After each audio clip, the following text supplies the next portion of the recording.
Hey, do you realize that every single day you walk among million-dollar opportunities? That's right, and I'm going to tell you about one of mine today. I used to know a CEO that I really had the great fortune of getting to know and know fairly well. An amazing individual, extraordinarily humble despite massive success, asked great questions, took a sincere interest in the people he spoke with.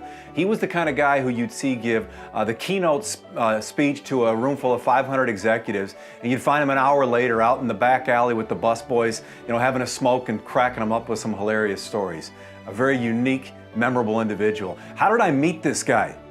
Well, this is where the story gets interesting. I was walking through an office lobby on the way to a meeting, and across the lobby I noticed a guy that I thought I recognized as the older brother of a long-lost high school friend of mine. So I went over to him to say hello, introduce myself, and come to find out, yes, he was the older brother. And so I asked him, hey, what happened to your younger brother? Is he in prison yet? Because he went very, very hard in high school, to which we both got a good laugh.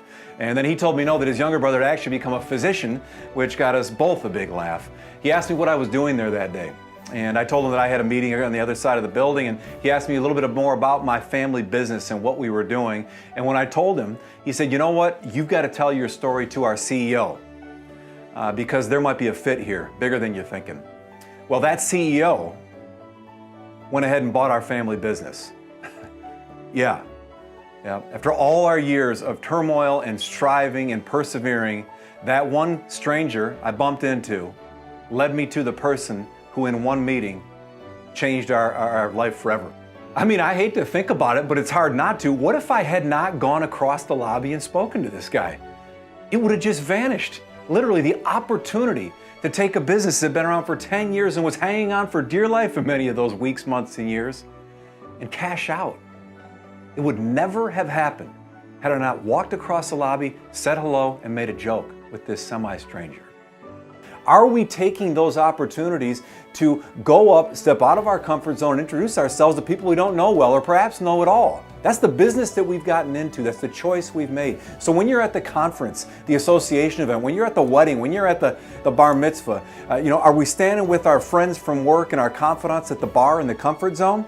Right? Comfort being the enemy of progress and change? Or are we putting ourselves out there a little bit and going to the table that's full with the exception of one seat and taking that one seat, sitting among a table full of strangers and getting to know them and sharing with them what you're all about? Because I think what we have is opportunities surrounding us every day, opportunities for us to positively affect others in their lives and for them to also help us in ours, as I certainly saw with this CEO. So that's our takeaway today, folks, is whether it's once a week, once a month, pick a frequency, go out and introduce yourself to someone you don't know. You control the people you introduce yourself to. Let's go.